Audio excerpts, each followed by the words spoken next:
एकादशी का व्रत रखें। आज पता नहीं क्यों थोड़ा बहुत मुझे नाराजगी हो रही है, नाराज हूँ, इसलिए क्या करें, संसार में आए हैं, मानव तन मिला है तो नाराज, प्रसन्न, हर्ष, सुख, दुख, विषाद ये स्वाभाविक है, आ ही जाता है। कुछ नाराजगी जरूर है। भाव पहली बात नहीं बन पा रहा है और भाव बिगाड़ने वाले अब बाहर से थोड़ी आए हैं, जो भी हैं यही सब है, अपने में ही है कि नहीं? बोलिए भक्त वत्सल भगवान की।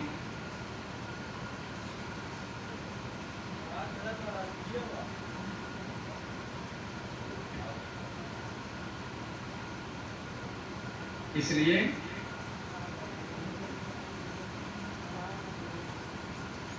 एकादशी का व्रत रखो। एकादशी का व्रत का मतलब ये चावल छोड़ दो व्रत पूर्ण हो जाए, ऐसा नहीं है। चावल छोड़ने से अगर मुक्ति मिल जाए तो बड़े बड़े संत महात्मा जमनात्मा विमनात्मा जो वनों में जंगलों में जाकर के सूखे घास के पत्ते खाते हैं फिर भी नहीं मिलते हैं, तो चावल ही त्यागने से भगवान मिल जाए घर में बैठे। बोलिए गोविंद गोपाल भगवान की। लोग कहते एकादशी के दिन चावल नहीं खाना। एकादशी व्रत का मतलब जानते हो? 5 कर्मेंद्रियां, 5 ज्ञानेंद्रियां और 1 मन मिला के कितना हुआ? 11। एकादश इंद्रियों को संसार के हर वस्तु हर पदार्थ की तरफ से मोड़ करके सिर्फ भगवान में लगा देना एकादशी है। एकादशी इंद्रियों को भगवान में लगाना एकादशी है। चाहे भोजन करके लगाओ और चाहे भोजन त्याग के लगाओ। भोजन त्यागना जरूरी नहीं, भोजन करना जरूरी नहीं, भगवान में इंद्रियों को लगाना जरूरी है, जिससे मुक्ति होगी। बोलिए भक्त वत्सल भगवान की। आप लोग कथा तो सुने होंगे लेकिन कुछ नई नई चीजें। पुराण का मतलब है ना, पुरा अपिनवः पुराण है, जो कभी पुराना नहीं होता, हमेशा नया बना रहता है। जितनी बार सुने उतने नए नए भाव सुनने को मिले, उसे पुराण कहते हैं। उपवास का मतलब क्या है? अच्छा, उपवास में आप बताइए कि न तो इसमें अन्न का नाम है न तो जल का नाम है, तो क्यों अन्न जल छोड़ते हैं आप लोग, ये बताओ। उपवास शब्द में तो इसका उपवास का अर्थ ये नहीं निकलता कि अन्न त्यागो जल त्यागो। उपसर्ग लगा है उपवास शब्द में। उपसर्ग का अर्थ जानते हैं? समीप में। समीप के अर्थ में उप का उपसर्ग का प्रयोग होता है। जैसे गंगायाः समीपम उपगंगम, ये समास बता रहे हैं आप। गंगायाः समीपम को अगर बोलना हो तो उपगंगम, उपगंगम गंगायाः समीपे। उसी प्रकार से उपवास शब्द है। उप माने नजदीक में, उप माने समीप में, और वास माने रहना, निवास कराना, लगाना। तो उपवास का मतलब है अपने मन को भगवान के नजदीक, भगवान के समीप, भगवान की कथा के नजदीक लगाना उपवास है। बोलिए भक्त वत्सल भगवान के। इसीलिए भागवत में लिखा गया कि भोजनम तु वरम मन्ये कथा श्रवण कार्यक्रम। परीक्षित को कह रहे हैं सुखदेव बाबा कि भोजन करना परम श्रेष्ठ है। अगर वह भोजन भगवान की तरफ ले जाने वाला हो, भगवान की कथा में लगाने वाला भोजन हो, तो वरम मन्ये, वरम माने श्रेष्ठम, वरम माने श्रेष्ठम। जैसे कन्हैया का एक नाम है नटवर, नट माने नाचने वाला और वर माने श्रेष्ठ। संसार में जितने नचनिये हैं, सारे नचनियों में जो श्रेष्ठ नचनिया हो उसे नटवर कहते हैं, क्योंकि वर माने श्रेष्ठ। अरे रंगमंच पर नाचने वाले बहुत नचनिये हैं, लेकिन काली नाग के फन पे नाचने वाला नचनिया कहाँ है बताओ? एक ही है ना। इसीलिए नटवर कहा जाता है। नटेषु वरः नटवरः, नाचने वालों में जो सबसे श्रेष्ठ नचनिया हो उसे नटवर कहते हैं। बोले गोविंद गोपाल भगवान तो वर माने श्रेष्ठ, तो वो भोजनम तू वरम मन्ने, भोजन करना वरम माने श्रेष्ठ है अगर वह भोजन कथा में मन लगाने वाला हो। एक बार नहीं, 1000 बार दिन भर में 50 बार भोजन करो, लेकिन कथा में मन लगाओ, कल्याण होगा, मुक्ति होगी। और एक बार भी भोजन मत करो और पानी का भी त्याग कर दो और भगवान की कथा से विमुख रहो, मन मत लगाओ, जीवन पर्यंत कल्याण नहीं होगा। बोलिए भक्तवत्सल भगवान की। तो एकादशी का व्रत रखना चाहिए, गीता जी का पाठ करना चाहिए, श्रीमद् भागवत महापुराण के श्लोकों की ध्वनियों को कानों में सुनाना चाहिए उस रोगी को। और परिवार के सभी लोग उस रोगी के पास जाकर के संसार की अनर्गल बात न करें, पप्पू गप्पू की चर्चा न करें, पिताजी चिन्हा, पिताजी पहचाना, ये सब बात नहीं। संसार में मन को मत भरमाओ, मत भटकाओ, क्योंकि इतने दिन तक भटके हुए हैं। अब उसी को निकालने के लिए 6 महीने में इतना सब कुछ किया जा रहा है। उपाय कि गीता जी का पाठ करते रहो, श्रीमद् भागवत महापुराण के श्लोकों के ध्वनियां सुनते रहो और 8 अक्षर और 12 अक्षर वाले मंत्र का जप करते रहो, शालिग्राम शिला का विधिवत पूजन करते रहो, चरणोदक का पान करते रहो। इसलिए सच्ची बहू, सच्ची पत्नी, सच्चा मित्र, सच्चा भाई, सच्चा पुत्र कौन? जो रोगी के समीप में आकर के सिर्फ भगवान की चर्चा करे, लिखा गया है। जो भगवान की चर्चा करे, भगवान के नामों को ले लेकर के उस रोगी के कान में सुनाए, वही सच्ची पत्नी है, सच्चा भाई है, सच्चा मित्र है। और इसके विपरीत जो संसार की अनर्गल बात वहां रोगी के समीप में खड़ा होकर के करे, वह सद्गति चाहने वाला नहीं बल्कि बैरी के समान बताया गया है। परिवार वालों को चाहिए, कि भगवान के 10 नामों का उच्चारण करके रोगी के कानों में सुनाए। मत्स्यः कूर्मो वराहश्च नारसिंहश्च वामनः रामः कृष्णश्च। देखिए, मत्स्यः कूर्मो वराहश्च और नारसिंहश्च वामनः। मत्स्य अवतार, 10 अवतारों का जो भगवान अवतार लिए हैं उनकी चर्चा करो। मत्स्यावतार, मत्स्यः कूर्मो कूर्मावतार, वराहश्च भगवान वराह का नाम उनके कानों में लेने के लिए और कान में सुनाने के लिए प्रयास कीजिए।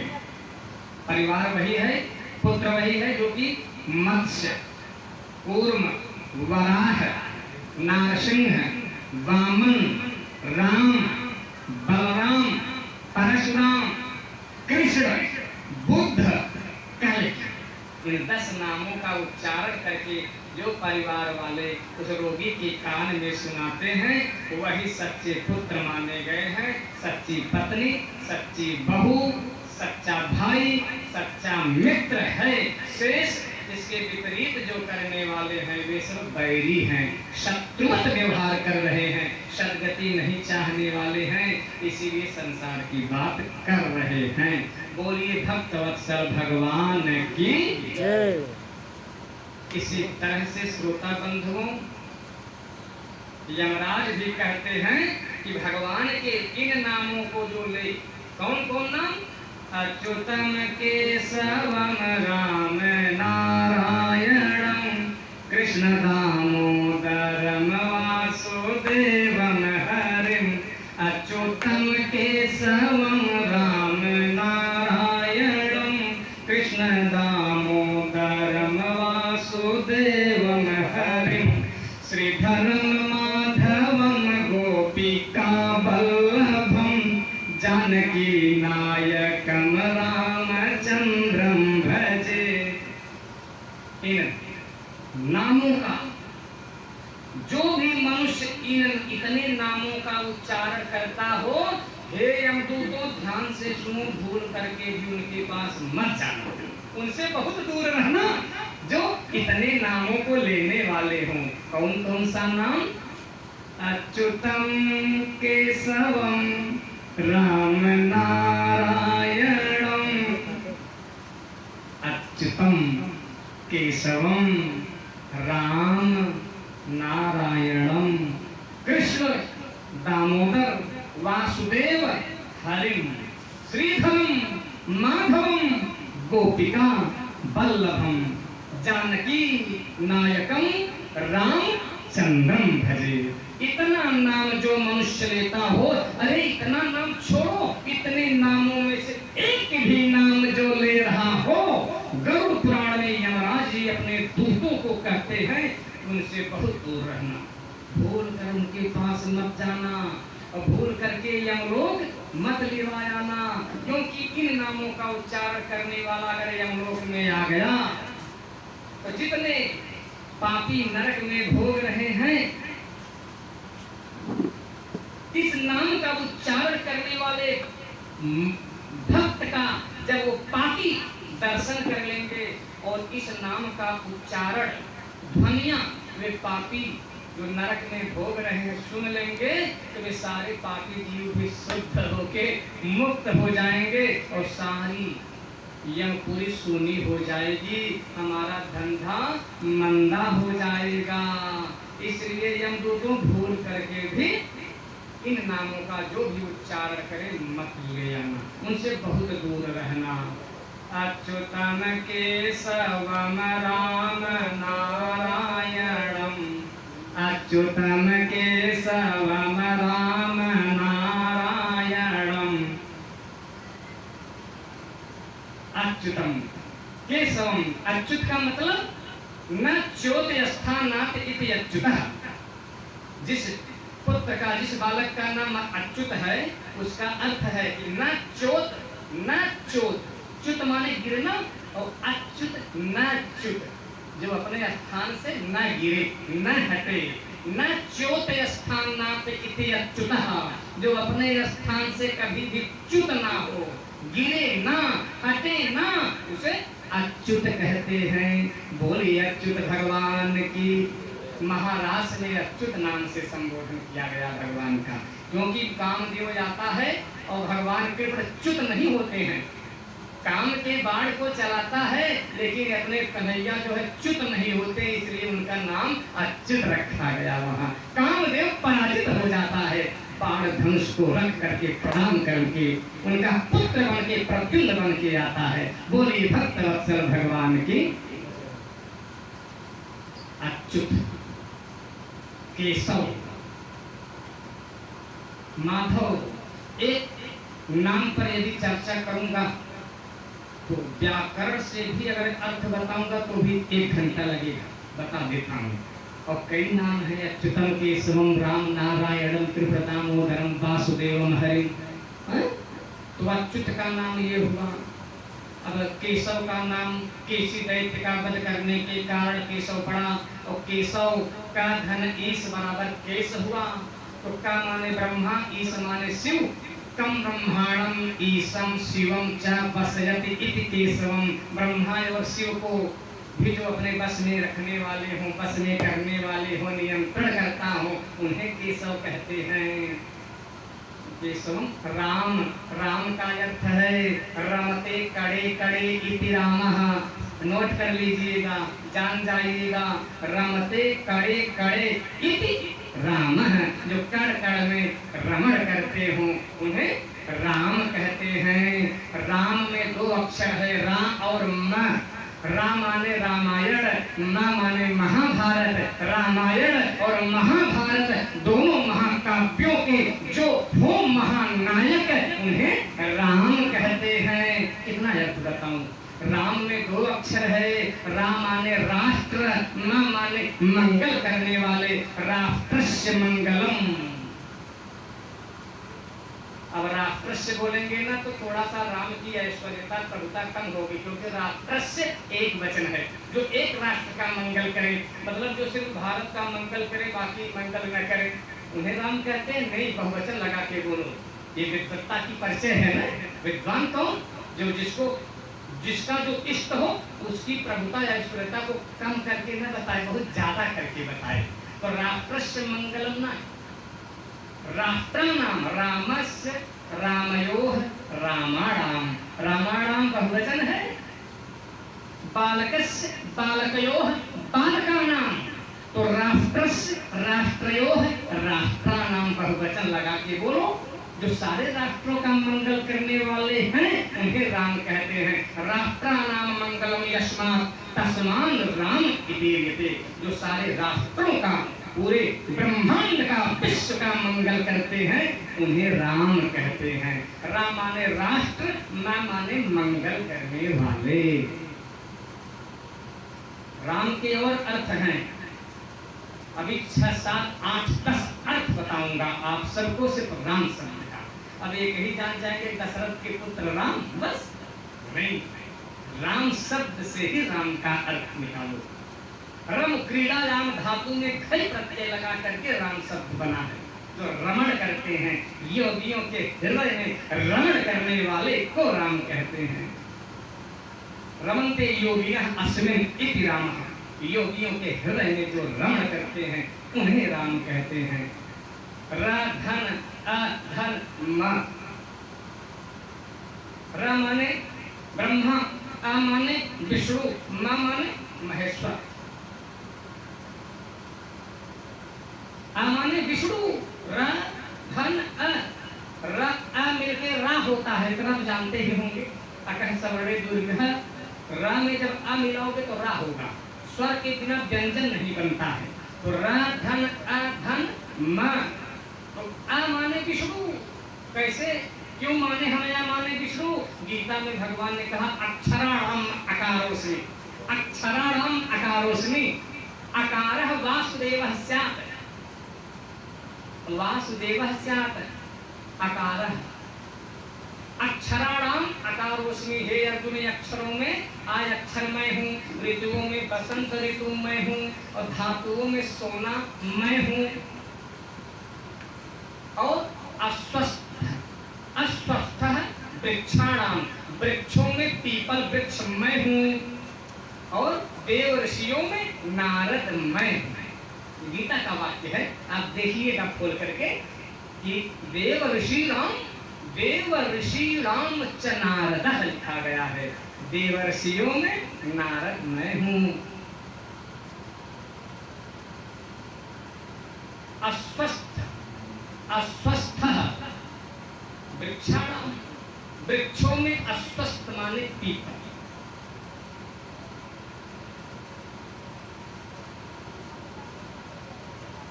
अस्वस्थ बट वृक्ष जिसे कहते हैं, अस्वस्थ माने बट वृक्ष मैं हूँ। और धातु नामास्मि कांचनम, धातुओं में सोना मैं हूँ। तो अक्षराणाम अकारोस्मि, अक्षरों में आय अक्षर मैं हूँ। विष्णु, कृष्ण, राम। और राम माने ब्रह्मा, या माने विष्णु, मा माने महेश्वर। तो राम में ये तीनों आ गए, ब्रह्मा, विष्णु और महेश्वर। इन तीनों को जो नियंत्रण में रखता हो, जो तीनों देवताओं के नियंत्रण करता हो, उन्हें राम कहते हैं। बोलिए राजा रामचंद्र भगवान की। अभी और अर्थ बताऊंगा। र धन अ धन म धन अ, म में भी अ है और र में भी आ छिपा है।